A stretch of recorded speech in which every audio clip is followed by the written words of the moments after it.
Welcome to the Conversion Aid Podcast, where we help software entrepreneurs to take their business to the next level. Each week, we interview proven industry experts who share their strategies and insights to help you create software that sells.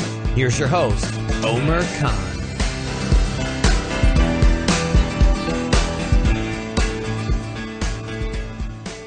Welcome to the Conversion Aid Podcast.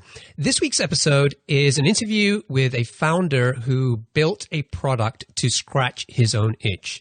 He figured if it helped him, it would help a lot of other businesses too.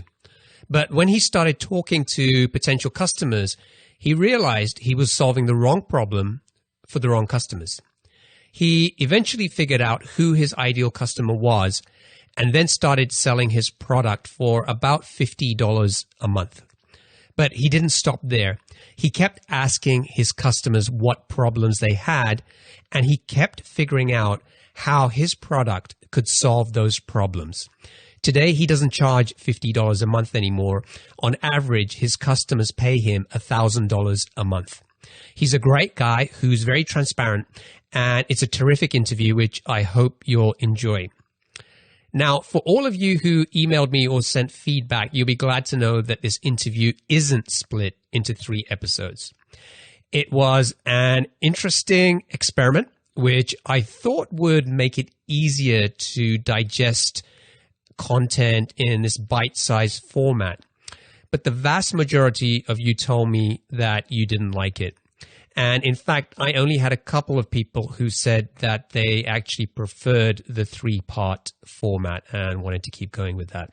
So I'm going with the majority here. So from this week, I'm switching back to the old format. Woohoo!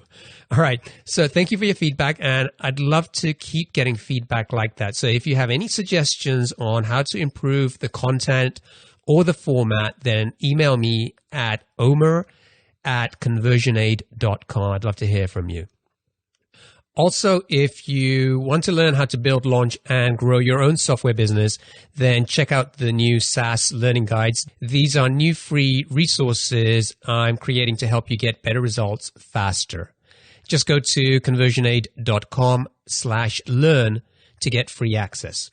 All right, let's get on with the interview. All right, today's guest is the co-founder and CEO of Socedo, a platform for sales teams that helps them generate relevant leads based on social media data. The company was founded in 2012 and has raised $1.5 million to date. Before launching Socedo, my guest founded and ran Uptown Treehouse, a digital marketing agency for Fortune 500 brands that focused on social media. So today, I'd like to welcome Aseem Badshah to the show. Aseem, welcome. Thank you so much for having me. Cool. Now, first thing I always like to ask my guests is what drives or motivates them. Some people like to share a quote. Some people just like to talk about what drives them. So what gets you out of bed every day to do what you do? You know, at the end of the day, I love building things. It's something that was in me from a very early age. You know, I was kind of the kid that was bugging the neighborhood and knocking on doors, trying to get people to let me mow their lawn for $5-10 or selling Pokemon cards, lemonade, all those types of things. So it's just something that I find fun, is building something, providing value at the end of the day. And within that, you know, I've kind of grown up in a social media age. And so really looking at social media, seeing the progression of that and finding innovative ways for businesses to reach their customers on social, both of those combined just kind of creates a huge passion in me and gets me up every morning. So I told the audience a little bit about Socedo, but tell us in your own words what problem you guys are trying to solve. And how is Socedo different to maybe other alternative solutions out there on the market?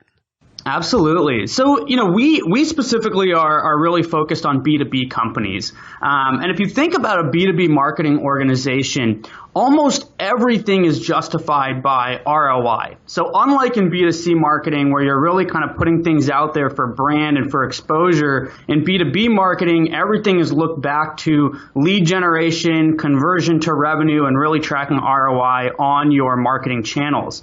So what's ended up happening with social in a B2B context is that people got really excited about it, And then it kind of got regulated down to, the PR segment or some corner of the organization and justified kind of as a keeping the lights on strategy because people really weren't able to see that ROI coming out of social.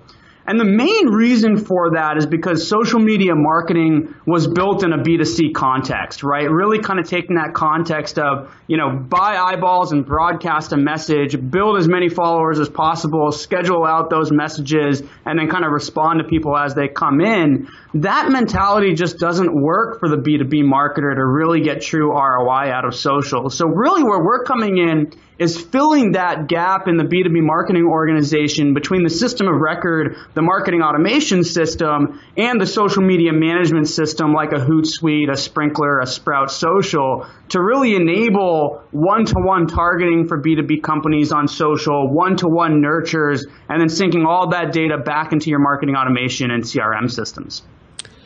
How did you come up with the idea for this business? So for me, it was a relatively kind of a personal itch that I had to scratch, and believe me, at the time, this wasn't as clear as kind of how I can look at it, 5 years later and with 20/20 hindsight. But in college, I kind of had this really lucky opportunity to fall into Microsoft and actually start managing their official social media presence. Facebook was just being opened up from just being for students. This idea of branded pages was just coming around, and social media marketing was just kind of becoming a buzzword. And so as a 19-year-old, I kind of fell into this at Microsoft and started managing their social media presence and just saw how excited executives started to get as they saw how many impressions we were driving and how much engagement we were driving.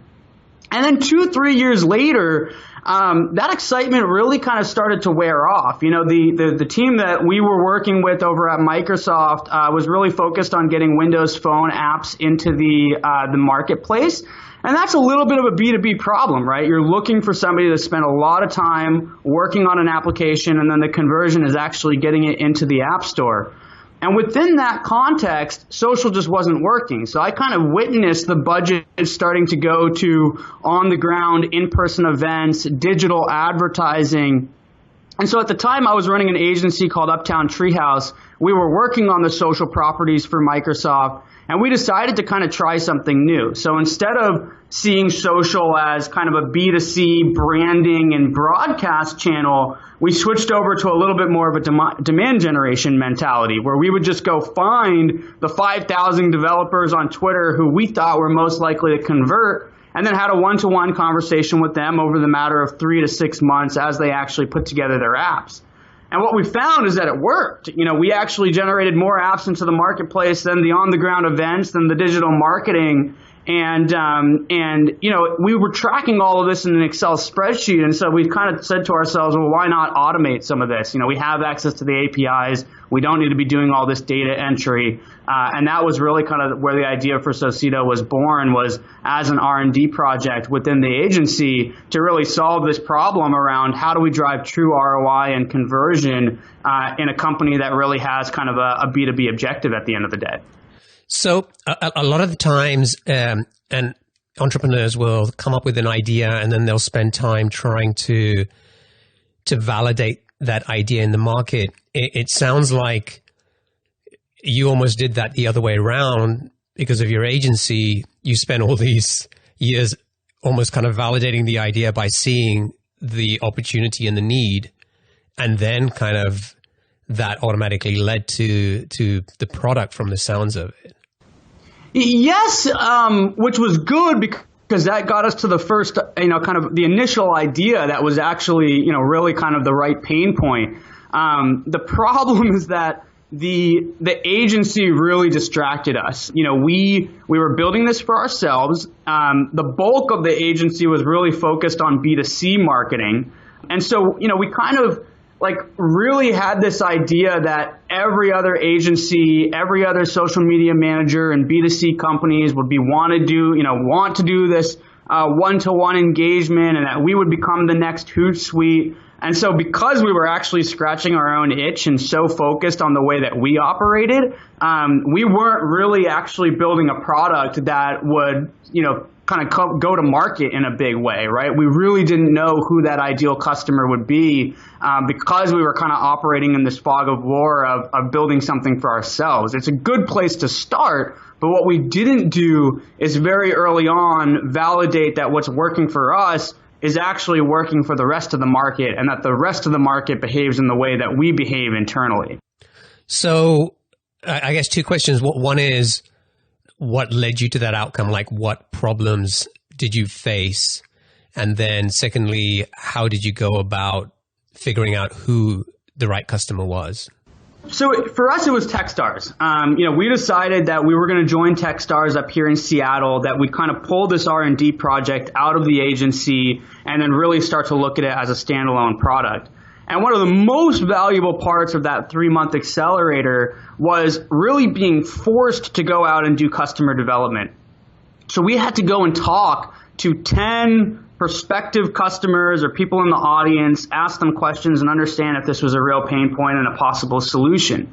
And by going through that exercise, we very quickly realized that social media managers at B2C companies do not care about driving one-to-one engagement and driving conversion. Their task was to get as many followers as possible, put content out there to drive engagement, and then respond as that engagement comes in. And so that's when we actually identified that, wait, this is a B2B problem. And, oh, wait, the people who are focused on sales leads are the ones who have this problem. And we really then started to refine the way the software worked, what our value proposition was, what our messaging was, what functionality we actually needed. But it was that opportunity for Techstars to really pull us out of the weeds, go and force us to do customer development that allowed us to learn that. I want to kind of get a sense of like what a typical customer development interview for you looked like.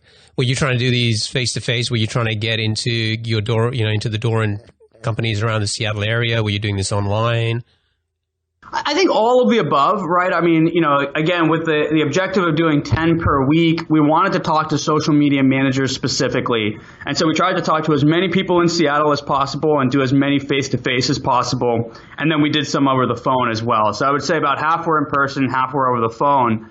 And they were really, trying to understand what's your biggest challenges? What are you not getting out of your social media management systems today? What are your goals? How do you go about your day? Really understanding who that customer is. And I think we kind of split them up into problem-focused interviews and then solution-focused interviews. So once we had a better idea of who that persona was, how they operated, what their problems were and their pain points, then we started to kind of put our solution in front of them and try to understand how much of a need it was. And that's where we kind of learned, and it was a little tough to suss out, but people were excited. The problem was that they were excited because it was cool and it was interesting. But to us, there was nothing in those interviews with these B2C social media managers that clearly said we would be the system that they would be working in every single day, right? It was kind of this, oh yeah, that's cool. Like once I get done with all my other stuff, maybe I'll kind of get to that. It feels like maybe I'll pay $10, $20 a month for something like this. And I think that's when we realized like, ooh, maybe we're not really solving a core pain point for this audience. But with these salespeople and these folks who really need, real sales leads, they started to lean in and they're like, yeah, that's pain point number one. I got to find prospects. I'm thinking about how I can do that on social. And it really seemed like the conversation changed as we moved in more of that B2B direction. So I'm curious because when you were talking to potential B2C customers and having these conversations, it doesn't sound like you got a clear no from these people. It wasn't like, no, this product doesn't work for me or this isn't right for me. But it was kind of more like, as you said, it was like, yeah, they seem excited. It's kind of seems like a cool idea. Yeah, I think I would use it. And quite often those are exactly the things that you have to look out for, because those are almost like the danger signs, right? Because you can kind of fool yourself into thinking, yeah, I have something here, right? I mean, people seem interested.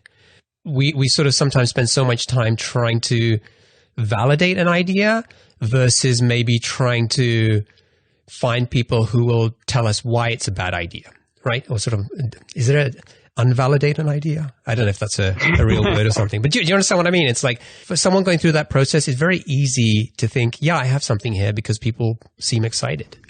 No, I totally agree. And that's the challenge, right? Is that when you're an entrepreneur in the very, very early stages and you're going around and talking to people about your idea, like people don't want to hurt your feelings, you know what I mean? And they're not thinking about it from a business perspective. You know, they're looking at it and they're saying, yeah, this is neat. This is cool. You know, I could imagine myself using this, but they're not really thinking through like, would I pay for this thing? Is this solving a top 3 pain point in my life? How many hours would I spend using this product? And so you have to be diligent in that. And I think, you know, in many cases, you're not looking for people to say this is a bad idea or I'm not interested or give you a reason why they're not interested. Instead, you're looking for like this very subtle, is somebody leaning in or are they really leaning in, right? Like as you talk about this problem, this pain point, are they almost getting out of their seat? Are their eyes opening wide? Are they really starting to ramble on about their personal pain points in their daily life? Because as you start to uncover that, it's hard to detect, but you'll see it. You'll see when the conversation changes.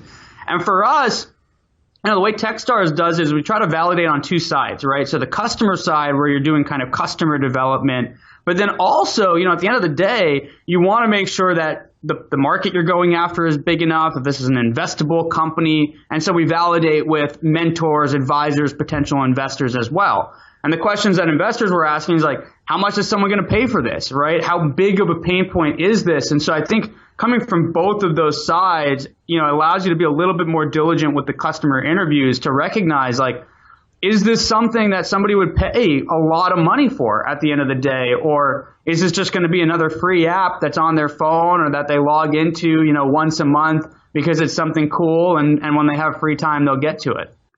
Yeah, I think that's a great kind of lesson from this is it's not always easy to do, but if you can kind of make that differentiation between people are not going to be as kind of black and white about this idea sucks and this idea is great, but it's going to be much more about, as you said, people are not going to want to hurt your feelings. They're going to want to say nice things. They're going to say often things that they think you want to hear. And you have to be really tuned into distinguishing between somebody who's doing that versus somebody who really feels that this is solving a real potential pain for them.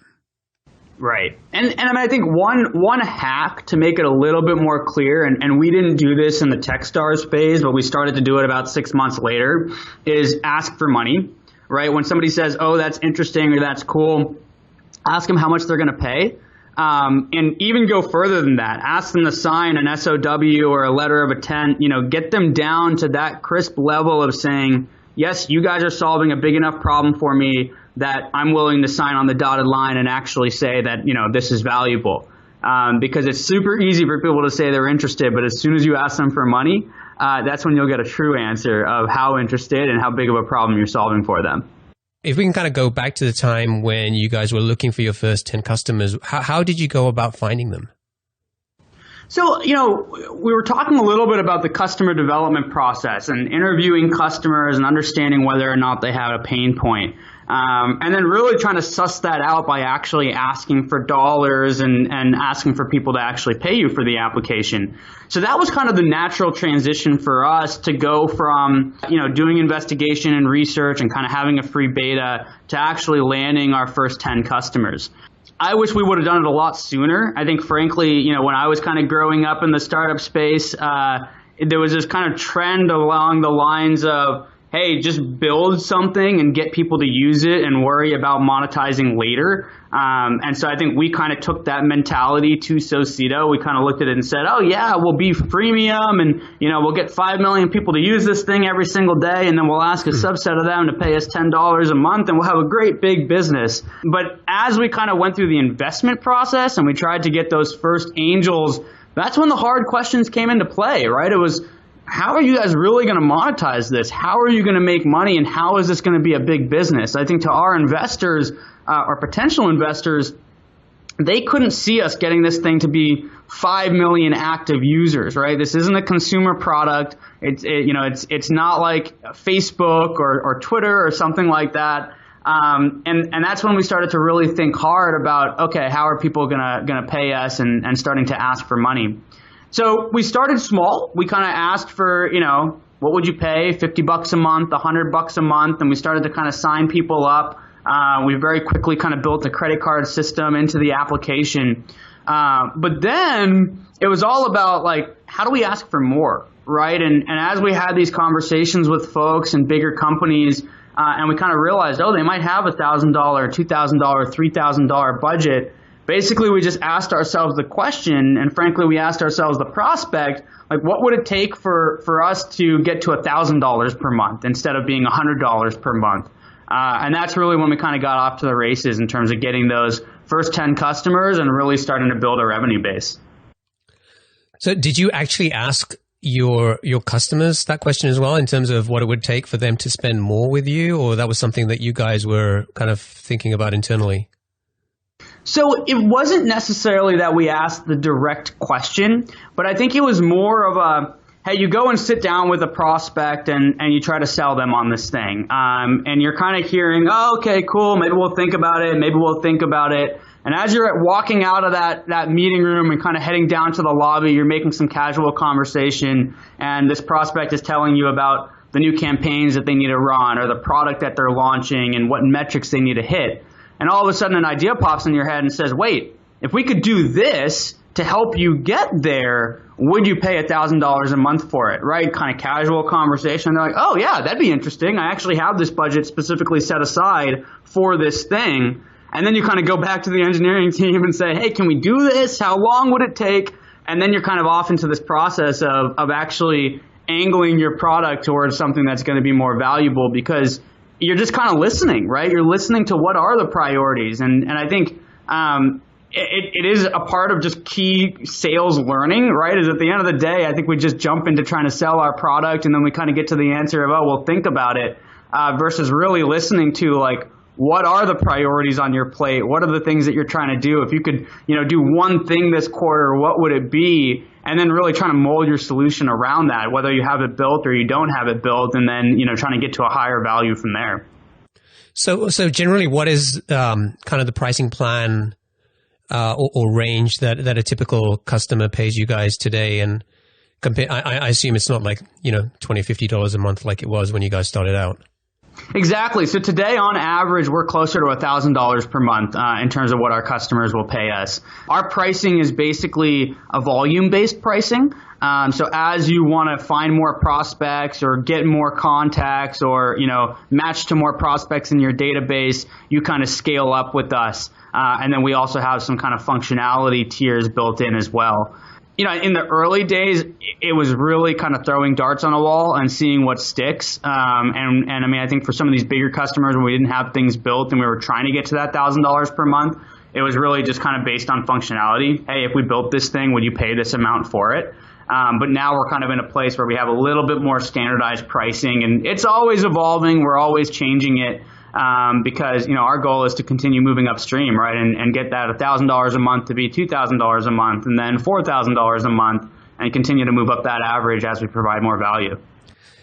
How are you finding these not how are you finding them? I assume you were using Socedo to find a lot of these prospects as well, but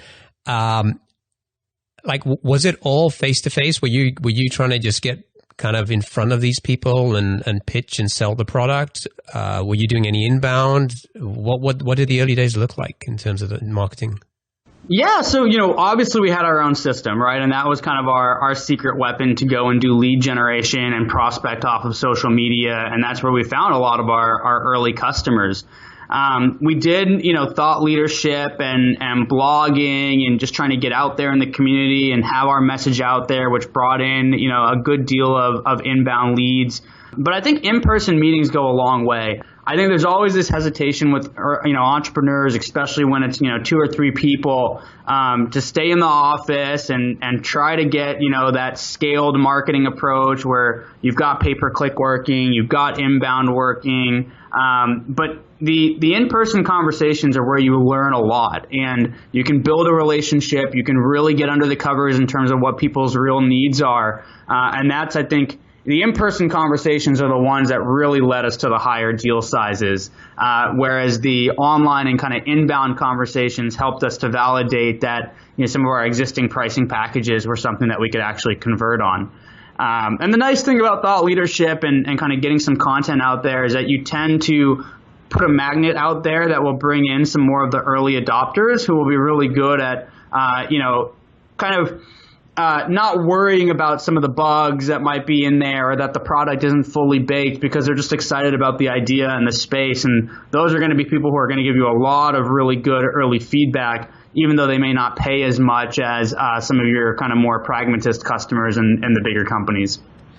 Were you going out and meeting with these customers and selling the product yourself, or did you have like a salesperson on the team doing this for you guys? So probably for the first year and a half, it was all me. I tried to take myself through some sales training and really build out the process doing it myself. So, for every lead that comes in, this is the email that I'm going to send them. This is the follow-up cadence. This is how many touches I'm going to do. This is what, some rough sales stages would look like. I would track that in Excel and then eventually pipe drive. And then as we started to see that there was a process there and that was working, then I hired one sales rep, and then that kind of became 2 or 3 sales reps before we hired a VP of sales, moved over to Salesforce, and really started to scale out the sales team. But you've got to do it yourself first. I mean, you have to validate that the process is working, because you as a founder are going to be a better salesperson than anybody else, because the passion is going to be there. The prospect on the other side is just going to listen to you more because you're the CEO. And so if you can't do it yourself, you really can't expect even a very seasoned, experienced sales rep to come in and do it better for you. So you got to start yourself, validate it, then get to 2 sales reps, validate that somebody else can do it. And it's kind of important that it's at least 2 or 3, because if it's just one sales rep, you don't know if the process is broken, the product is broken, or if it's just that sales rep. So once you validate it with 2 or 3 sales reps, that's where you bring in a VP of sales and then start to really accelerate and scale out the sales team. Was this something that you had been doing with your marketing agency? Were you comfortable at that stage going and meeting with prospects and pitching the product, or was this something new and something outside of your comfort zone? It was definitely outside of my comfort zone, right? I mean, one thing that you'll find in agencies and service businesses is that it's not true like sales, right? A lot of it is relationship based. It's inbound. It's conversations that you're having. It's not real like blocking and tackling. I've got to send out X amount of emails today. I've got to do X amount of nurtures. This is the stage. These are the qualifying questions.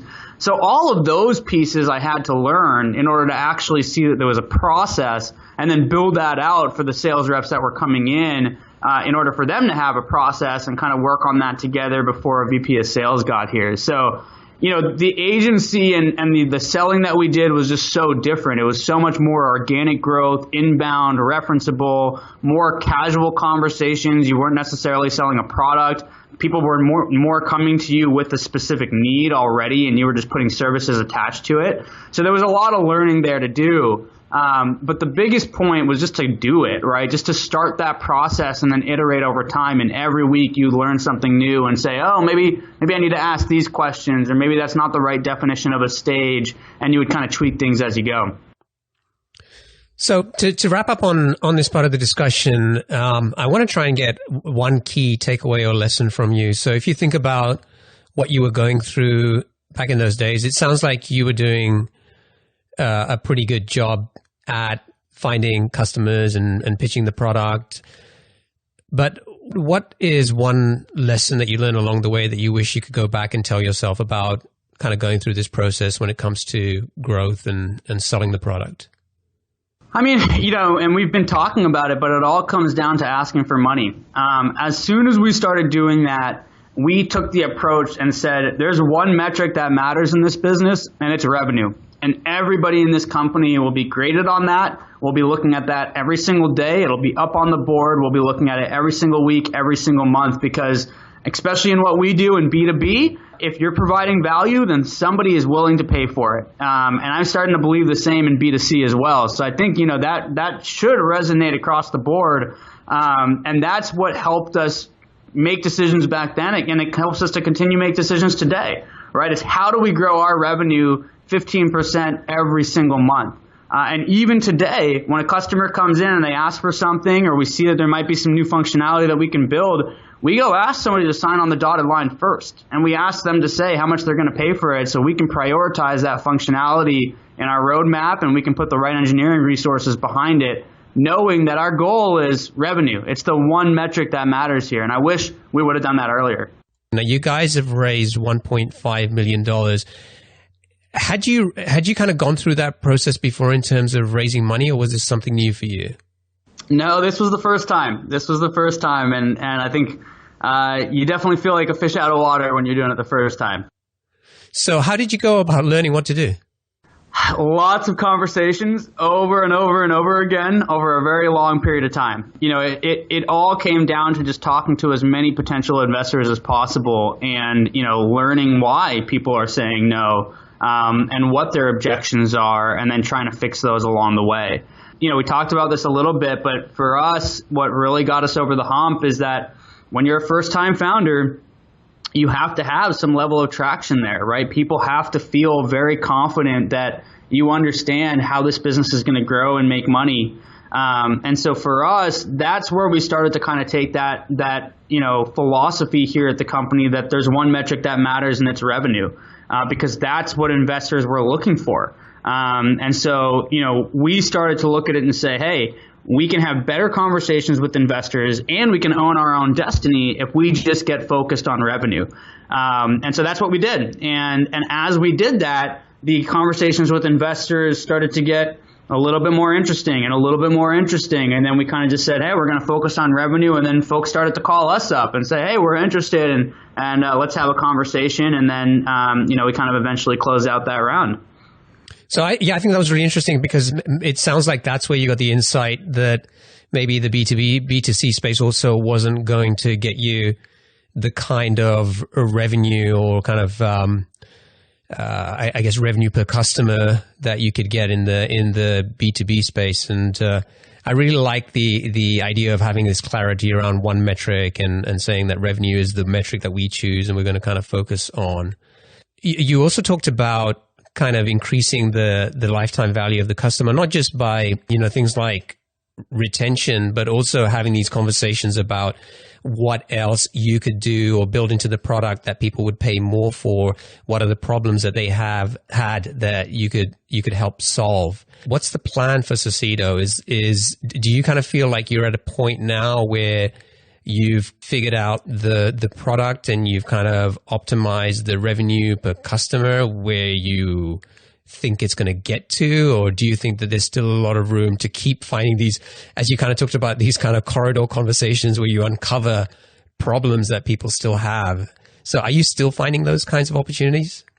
Absolutely. And I don't expect that it'll ever end. I mean, we've gotten much closer, but as we saturate one market, then there'll always be a new one to uncover and a new use case and a new scenario. So I think it's something that we do today, and it'll live on for a very long time. But I'll give you a couple examples. So, originally when we built the product and we kind of moved from this B2C space to the B2B space, we really latched on to this whole social selling movement. And the product kind of went from being for social media managers, which were kind of heavily skewed towards B2C, and then went actually to the sales rep as our end user. And those sales reps, they needed prospects, right? And they loved the idea of going to social and grabbing prospects there. But, salespeople know what their metrics are when they're on the phone and on email, and they don't necessarily have time to manage social media. And so, the first step was to say, well, what if we included automation? And we went back to the marketer and actually automated the process of getting in touch with prospects first so that we could warm them up before sending them over to the sales team. Oh, interesting. People are willing to pay a lot more money for that from those conversations. As we started to go down that path, we started to realize that, wait a second, marketing automation systems are the system where all of the funnel is kind of, landing into, right? So as a B2B marketing organization, many of these companies are using a system like Marketo or HubSpot or Salesforce, and all of the contacts and the leads are coming in there first. So customers started to ask us about integration and what it would take to integrate into Marketo or into HubSpot or into Salesforce. And as we started to explore that, we realized, wow, we can double our average revenue per customer, triple our average revenue per customer if we're integrated into those systems, because it means our leads actually become more valuable, because then people are following up with them right away. They can get scored. They can get routed to the appropriate people. And that was something that we uncovered by, again, one of those kind of walking the hall conversations, just understanding what that next need is. And even today, the same thing continues to happen, right? It's what data do you need to make these things much more valuable? Oh, you'll spend a lot more money for that. Okay, we're giving you new leads today, but it seems like you have this problem over here with your existing leads that might actually even be a 10x, value-sized problem. And we start to then venture into that space and kind of start to do proof of concepts and get, again, people to sign on the dotted line to really understand that there's value over there. And we'll continue to do that, right? I mean, in order to really become, a company that's doing $500 million in revenue on a yearly basis, you've got to have big customers, right? I mean, it's super, super hard to get there on SMB customers alone. And so we want to have more and more six-figure customers, and it's going to be these walking the hall conversations that are going to uncover that and send us in the direction that's going to help us get there. Give me one example of something, maybe an opportunity that you found with a customer that you invested time in, you built into the product maybe, and maybe it didn't work out. That's a good question. So a lot of those have been, kind of smaller features, especially in the early stages, like, somebody asking, hey, can I see the amount of followers that this prospect has on the card grid? Or, I'd love to know what their clout score is. And all of those were like really nice to haves. And we started going down that path and kind of building it out. And then, it doesn't really provide that much value, or there's not a huge amount of adoption there. We tried this, with a recent product where we would go in and actually build out a report for people once they've connected us into their, Marketo or HubSpot or Salesforce databases, that will actually show them what percentage of their existing leads are on social, what percentage of them have already engaged with the brand, so that you can start to get an understanding of how can you actually take your existing leads and nurture them through social media. And what we learned and what we didn't really kind of realize up front is that it's super hard to get companies to give you access to their database of all of their customers and their prospects. And so that wasn't going to be a report that we could run early on in the sales cycle. Now, there's still value there, and we've kind of found it, more with existing customers, and have started to go a little bit more down that route. But it's those types of things where you kind of fail on your, and kind of fall on your face. And I think if we would have, again, kind of gone in it with the approach of just asking somebody for money first, and getting them to kind of, put an SOW in place and really say that, hey, this report is going to help me for these reasons, and this is what I'm willing to pay for. Then we just would have figured some of those things out sooner, and not maybe, kind of spent the engineering resources to do things that we thought were going to work but weren't really proven. All right. It's time for our lightning round. I'm going to ask you a series of questions, and I'd like you to answer them just as quickly as you can. You ready? Awesome. Let's do it. What's the best piece of business advice that you ever received? So this one's tough. I mean, I'll just kind of, say it's the just do it mentality. I don't know that it's one person that's really kind of, given that to me. I've got a bunch of mentors and advisors who help me, and I think along the way, every single person has just encouraged me to just go out there and make it happen, right? And do it tomorrow. Get started. Don't hesitate, and start to kind of research, build, and build the business. So just do it is probably the best piece of business advice. What book would you recommend to our audience, and why? Crossing the Chasm. Great book. I think it really helps you understand who your target audience is, what problem you're solving for them, and how you're going to bring something to market in a very large way. I wish I would have read that one earlier. What's one attribute or characteristic in your mind of a successful entrepreneur? confidence, right? You've got to have confidence in your idea, in your vision. You've got to exude that to employees, investors, customers. You are building something out of thin air. And if you don't have the confidence around it, nobody else will. What's your favorite personal productivity tool or habit? It's pretty standard stuff, right? I mean, the calendar is where I live, and email is where I live. So those are my productivity tools. Nothing fancy there, but I think it's the way I go about it, right? If it's not on my calendar, it doesn't exist. There's certain time slots for internal meetings. There's a cadence of one-on-ones and planning meetings with the different departments. There's normally time slots that I have for external meetings, and then I just fill that up, and that becomes my roadmap to the day. And then on email, it's kind of that attitude of getting to inbox zero, but then also being really diligent on, what emails do you not have to answer and what emails can be delegated to other folks to take care of. What's a new or crazy business idea you'd love to pursue if you had the extra time?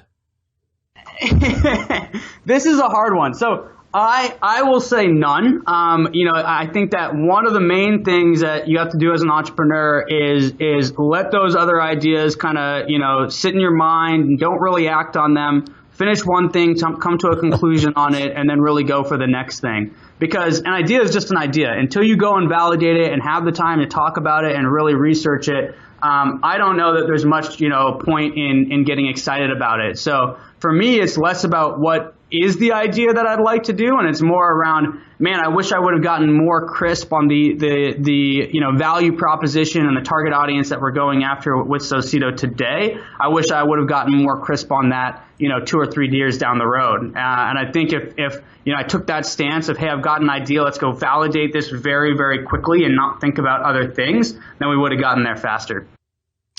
Cool. What's an interesting or fun fact about you that most people don't know? Ooh, this one's a tough one. Let's see. I was the youngest ever person to get a Microsoft certification. So, it's a quirky fact, something that I did in middle school and something that really set me on the path to learn more and get passionate about technology. Wow. And finally, what is one of your most important passions outside of your work? I'm a thrill seeker. I love, snowboarding or, jumping in a car and heading to a racetrack, surfing, skydiving. I love thrills. And it's one of the reasons why I'm an entrepreneur because, a startup is a thrill ride in itself. Awesome. Aseem, I want to thank you for joining me today. If folks want to find out more about Socedo, they can go to Socedo.com. That's Socedo.com. If they want to get in touch with you, what's the best way for them to do that? You can email me, Aseem@Socedo.com, ASEEM. Awesome. Cool, man. Thanks. This has been great. I appreciate you making the time and all the best with continuing to grow Socedo. Thanks so much. This was fun. Cheers. Bye. Thanks for listening. You can get to the show notes for this episode by going to conversionaid.com/125. That's 125. If you enjoyed this interview and want to show your support for the show, then please subscribe and consider leaving a review on iTunes. Your reviews really do count. They inspire and motivate me to do better, and they help the show get discovered by more people. If you want to leave a review, just head over to conversionaid.com/iTunes. Thanks for listening. Until next time, take care. Thanks for listening to Conversion Aid, the podcast that shows you how to take your business to the next level and create software that sells. But things don't have to end here. Head over to conversionaid.com/VIP and get yourself on the free VIP list where we share special insider content and news about upcoming episodes. Thanks again, and we'll talk to you next time.